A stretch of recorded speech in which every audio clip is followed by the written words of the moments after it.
Halo, ketemu lagi dengan gua Eman Vigano. Video kali ini gua akan ngebahas soal BPKB ya.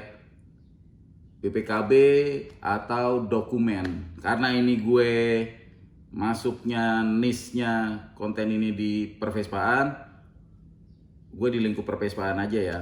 Sebelum gue mulai, disclaimer dulu, gue nggak bermaksud sok tahu, nggak bermaksud lebih tahu dari teman-teman semua.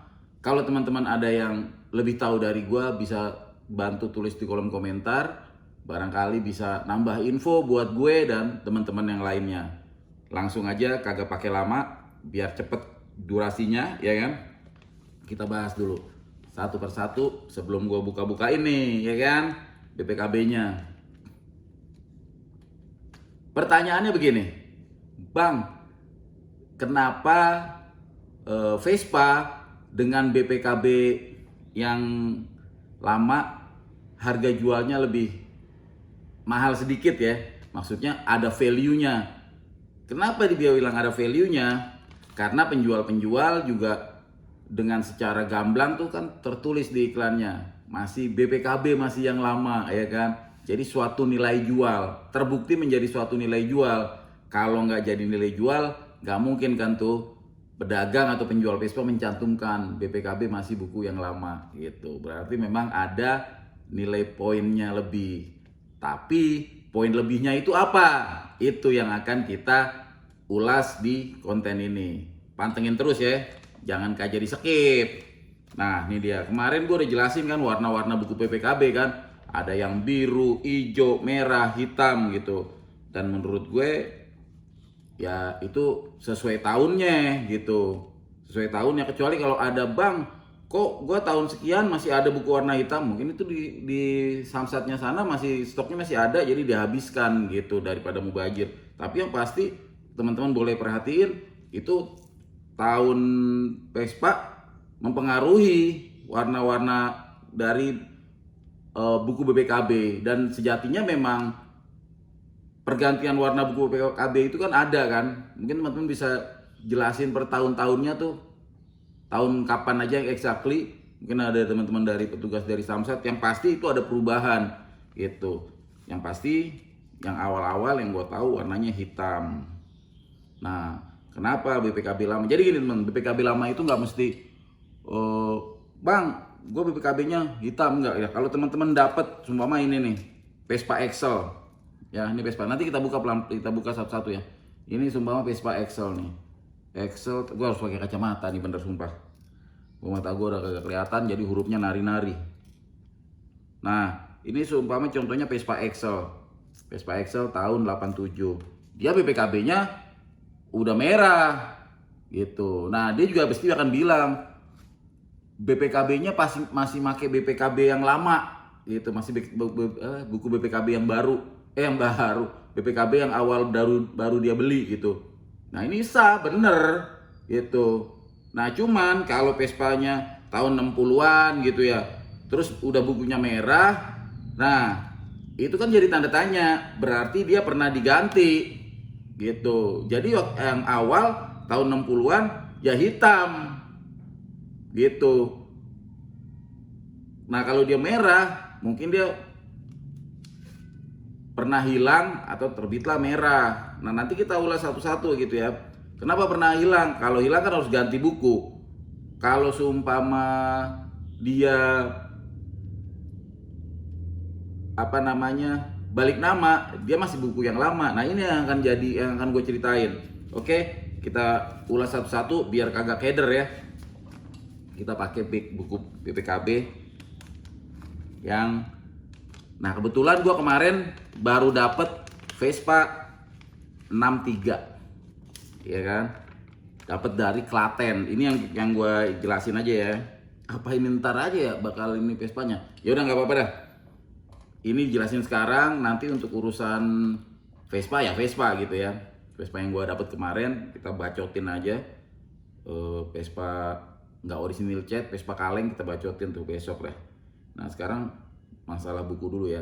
Oke, kita lihat nih bentar. Jadi ada dua buku nanti ya, yang Excel sama yang ini deh nih. Nah Ini dia. BPKB Vespa 1963 VBB. Nah, kita buka. Ini kelihatan kan? Mudah-mudahan kelihatan. Gue maju dulu dikit ya. Nah, ini tampilannya teman-teman. Tampilan fisiknya kayak begini. Terus bahannya nih kayak model bahan-bahan kayak buku-buku lama gitu. Teksturnya ya kan, nggak licin yang kayak baru. Jadi kalau teman-teman udah pernah megang beberapa jenis buku BPKB, teman-teman akan tahu nih. Waduh, ada beker nih. Bentar.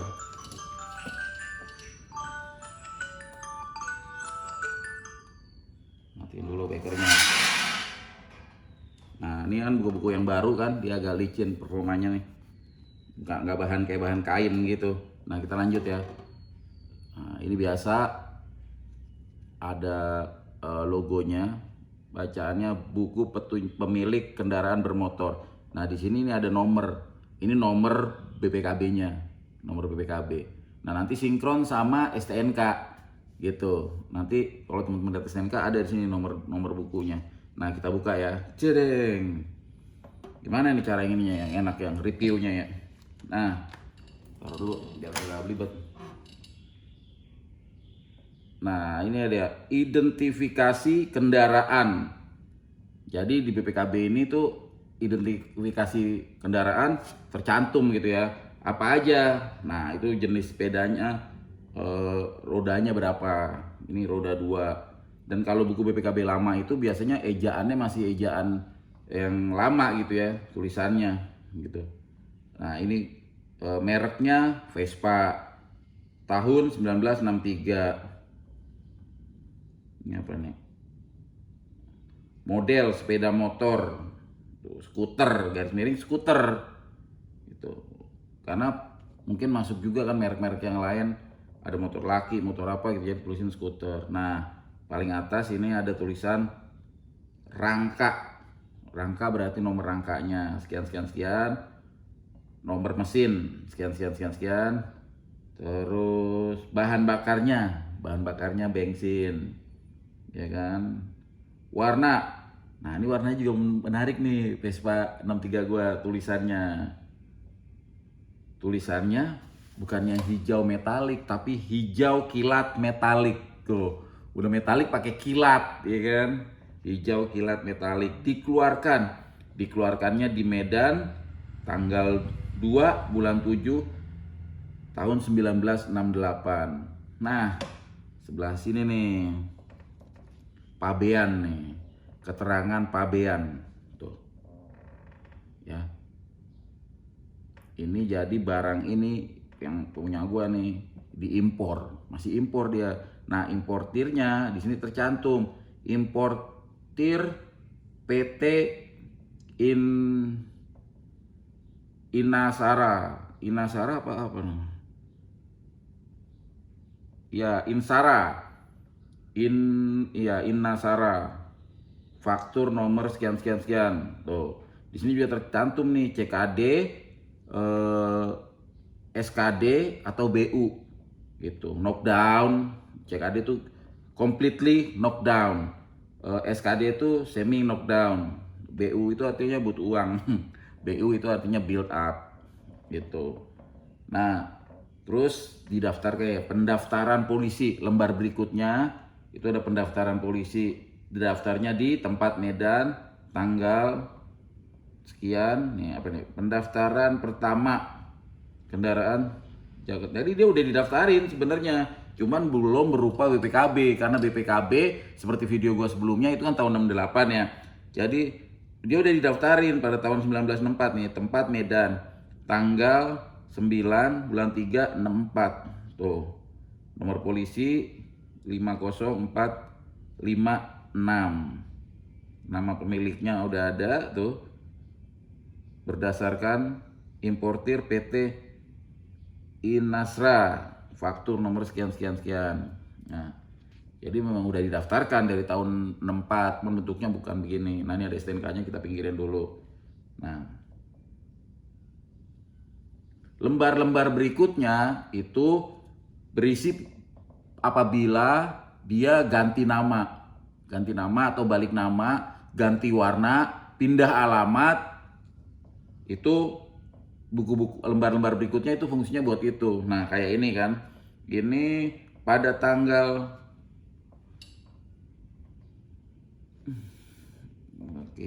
pada tanggal 2 bulan 5 tahun 1979 ini Vespa berpindah tangan. Tadinya dari Medan, masih tetap ke Medan, ganti nama ya Pamdi RD. Tuh. Masih di Medan. Jalannya nggak usah gue sebutin ya. Terus dia permohonan mutasi. Nah, ini ada nih. Jadi dia dimutasi. Mutasi itu pindah daerah gitu. Ini pindah mutasi, keterangannya nih di halaman lembar ketiga. Kita balik ya. Nah, ini udah ganti nama lagi nih. Dari tadi ke Medan, pindah ke Medan, terus ganti lagi sekarang ke Langkat. Jadi Vespa ini pindah nih ke Langkat. Namanya ini kameranya kan pakai light ya, lampu ya. Jadi silo. Akhirnya gue kagak bisa ngebaca. Ini nggak tahu nih, ini terpantul kagak ya kacanya ke sono ya. Gue sambil miring nggak apa ya.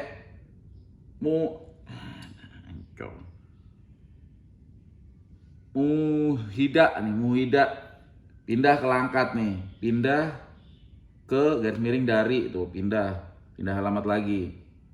Nah, ini BBN tuh biaya balik nama, teman-teman. Oke, kita ganti ya, ganti pemilik tuh, ada keterangannya. Kita pindah lagi. Nah, pada tanggal 5 bulan 12 tahun 87, tadi 8 berapa tadi?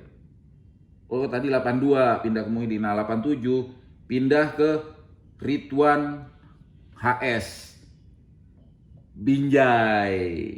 Salam dari Binjai ya. 87 pindah tangan lagi. Terus kita buka lagi berikutnya. Nah, kok dia 87 ini 85? Oh, berarti ini bukunya nggak sekuen nih. Jadi dia nyetaknya di lompat, diinjah kalau zaman dulu ya. Ngomongnya gitu nggak kalau teman-teman, diinjah. Jadi yang ini ada 12, tanggal 12, 85. Jadi sebelum 87, 85 dulu. Dia dibalik namanya ke Kabupaten UKT. Ini apa nih UKT? Kelangkat dulu, Kelangkat. Sebelum ke Binjai, Kelangkat dulu. Oleh Bapak Sastrawan Dharma. Jadi dari Medan ke Langkat, baru ke Binjai, 85, 87. Ini ada ininya juga nih. Formulir permohonan mutasi. Nah, ini yang terakhir nih. Terakhir pada tahun 1997, tanggal 26 bulan 7, dijual ke Ngadiman. Jadi masih dari Langkat ke Binjai lagi. Yang beli Bapak Ngadiman Binjai nih. Binjai Timur, emang ada Binjai Timur ya? Kabupaten Sumerjorejo. Pokoknya ini deh nih Binjai. Ya, masih di ini juga nih, Medan juga. Dah habis. Masih ada satu buku lembar lagi. Ya, terakhirnya tuh tahun 1997. Ya. Jadi nah, di STNK itu harusnya ikut yang terakhir ya, teman-teman ya. STNK itu dia ngikut di bagian pemindahan. Nah, kenapa jadi mahal? Atau coba kacamata dulu, pedih. Kenapa BPKB lama ada value-nya atau jadi ada nilai plus gitu, jadi lebih mahal? Karena historis Vespa itu melekat di dokumennya, di BPKB-nya, ya. Jadi perjalanan Vespa ini dari dia awal beli itu sampai ada ganti balik nama atau ganti warna pun ada. Jadi ini motor aslinya seumpama di buku awal merah, terus tahu-tahu ini kok jadi biru. Ya pasti dia di kolom-kolom lembar-lembarnya udah ada tulisannya tuh biru gitu. Nah, Bang, gue pengen balikin lagi nih Bang ke warna BPKB awalnya. Bisa, ya lu balik nama gitu untuk jadi warna yang sesuai BPKB awal. Gitu teman-teman. Nah, kenapa tadi balik lagi pertanyaan kenapa jadi ada value-nya? Karena sejarah Vespanya ada di situ tuh. Nah, kalau yang lebih paten lagi kan seumpama BPKB tangan pertama dari baru. Nah, itu istilah tangan pertama dari baru. Jadi dari baru dia kagak pindah-pindah nama. Jadi dari baru ya udah itu melekat terus tuh, satu nama terus. Nah, itu ada nilai ininya lagi, nilai plusnya ketimbang udah tangan kedua, udah tangan ketiga gitu. Nah, kenapa kok bisa jadi kayak gitu? Ini sih bukan sekedar permainan permainan pedagang atau untuk menaikkan harga unit Vespanya, enggak. Karena mungkin secara logikanya kalau masih tangan pertama kan masih rawatan pertama, masih pegangan pertama. Jadi masih dianggap wah mutlak nih, belum pindah tangan, belum banyak tangan. Walaupun kalau perpindahan tangannya ini benar, ya Vespa itu akan tetap benar gitu kan. Cuman kan pada umumnya kalau satu tangan tuh masih ya lu masih satu tangan belum ganti-ganti gitu. Itu ada value lebihnya lagi. Nah, kenapa dibanding dengan buku BPKB yang baru nih ke orang ya jadi kayak kalau kadang-kadang gitu ya, nggak semua. Kalau gue sih sudah sampai pada prinsip mau BPKB lama mau BPKB baru gitu, yang penting dokumennya ada gitu. Tapi tetap kalau gue dapat buku BPKB yang lama gue lebih girang gitu, berarti dia sejarahnya masih gue bisa baca tuh motor yang gue dapetin. Kalau dia udah dapet, nah BPKB yang baru, ini contoh ya karena ada yang warna biru juga. Yang terbaru juga gue, nah ini ada yang biru, ada yang gini ya. Nih ini contohnya pokoknya BPKB baru dah. Nah di BPKB baru, tuh dia udah putus, jadi cuma ada keterangan pertama aja motor ini. Nah saat balik nama, teman-teman beli motor nih semua, jebret, ya kan? Terus balik nama dong, biar atas nama kita, ya kan? Biar balik nama, biar atas nama kita. Begitu balik nama, jreng, dapat buku baru dong. Nah itu berita-berita yang lamanya gone, berita-berita yang lamanya udah caur deh. Kacamata gue ngeblek. Nah di sini tetap ada nih identitas pemilik, bla bla bla bla bla bla, ya kan, dikeluarkannya ada, nomor BPKB juga ada, identitas kendaraan, tuh identitas kendaraan ada, bla bla bla bla bla bla bla. Tuh, dokumen persyaratan registrasi berdasarkan faktur, bla bla bla, udah begitu doang, udah selesai. Plong dia udah kagak ada, nggak ada berita-berita apa lagi. Jadi begitu. Nah buat pedagang sebenarnya yang gue sempet perhatiin gitu ya, kadang-kadang bisa jadi trik juga buat pedagang. Ya tinggal dia bilang aja, ini tangan pertama dari baru itu, padahal udah ganti BPKB. Itu karena datanya kan udah langsung cereng, langsung nama lo. Jadi BPKB-nya itu udah atas nama lo. Gitu. Jadi kenapa buku BPKB yang lama itu menurut gue lebih ada value-nya. Nah, buat teman-teman yang bang, gue udah dapat buku BPKB-nya BPKB yang baru, ya nggak apa-apa. Yang penting gue selalu tekankan sesuai dengan nomor rangka, nomor mesin, bisa diurus, udah selesai. Nah pertanyaan lain yang mungkin suka ada ditanyain gitu di dunia pervespaan, yang mungkin sifatnya agak-agak sensitif, teman-teman bisa nanyanya di DM aja ya, di DM IG Eman Vigano gitu. Yang pasti kalau beli Vespa, gue menyarankan harus ada dokumen. Nah bang, kalau seandainya dokumennya BPKB doang atau STNK doang, ya nggak apa-apa. Yang penting ada salah satu dokumen. Karena bisa jadi namanya manusia kan, luput, BPKB-nya hilang gitu, atau STNK-nya hilang. Nah bang, bisa diurus nggak? Bisa diurus. Teman-teman tinggal ke Samsat aja, tinggal diurus. Tentunya kalau gue ditanya, bang mending BPKB hilang apa STNK hilang? Ya masing-masing ya tergantung ya. Kalau BPKB hilang, pengurusannya lebih mudah ke STNK gitu. Karena BPKB itu bukti kepemilikan kendaraan yang dikeluarkan oleh pemerintah, oleh kepolisian ya, dan sah. Kalau STNK juga dikeluarkan polisian, tapi dia surat tanda nomor kendaraan gitu. Beda ya, surat tanda nomor kendaraan. Tapi bisa diurus berdasarkan salah satu hal itu gitu. Yang jadi pertanyaan, Bang, kalau seandainya BPKB STNK-nya nggak ada, itu jatuhnya Vespa bodong, alias yang biasa sering ditulis itu NP. Bisa nggak Bang diproses, diurus? Bisa. Teman-teman tinggal ke kantor polisi, biasanya bikin dulu surat kehilangan, alasannya apa gitu. Kalau zaman dulu tuh biasanya harus iklan dulu di 5 media koran lah kalau nggak salah gitu ya, kalau nggak salah koreksi kalau salah. Jadi makanya kalau teman-teman lihat iklan tuh telah hilang BPKB STNK nomor sekian dinyatakan tidak berlaku gitu. Nah gue nggak tahu untuk prosesnya sekarang gimana ya kalau BPKB dan STNK hilang, tapi gue menganjurkan daripada teman-teman puyeng cari yang BPKB STNK-nya lengkap aja kalau nyari Vespa, biar enak makan, enak tidur gitu. Nah kalau teman-teman Bang STNK, nah kalau STNK biasanya kan kalau ke mall tuh perlu ya.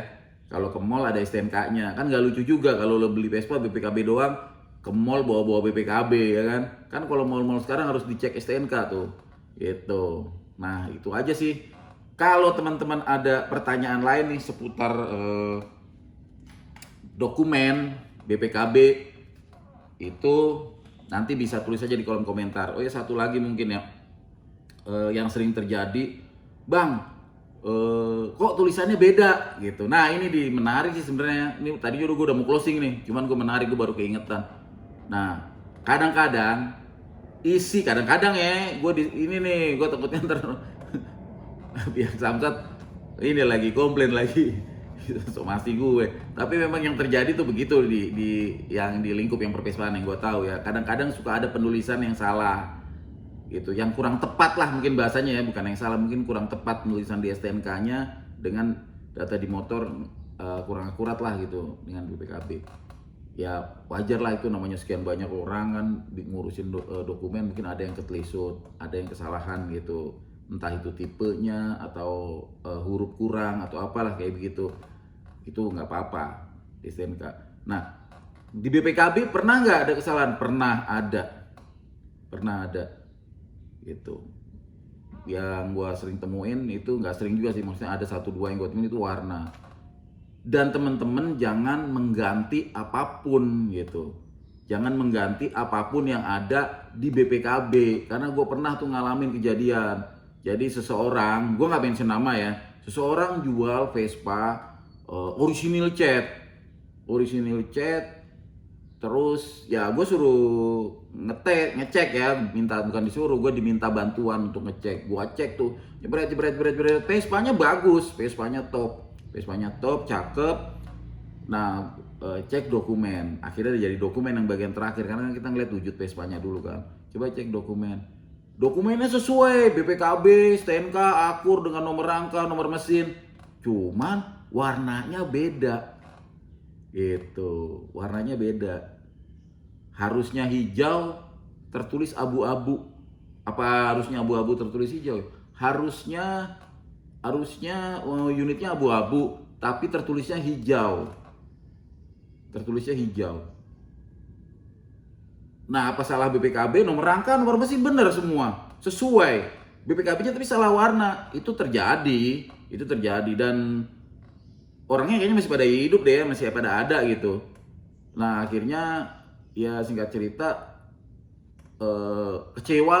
Gue nggak menceritakan yang kekecewaan apa segala macam teknisnya ya. Pokoknya intinya cuman ada satu kesalahan nih sama si pembeli ini, dihapus, disetip.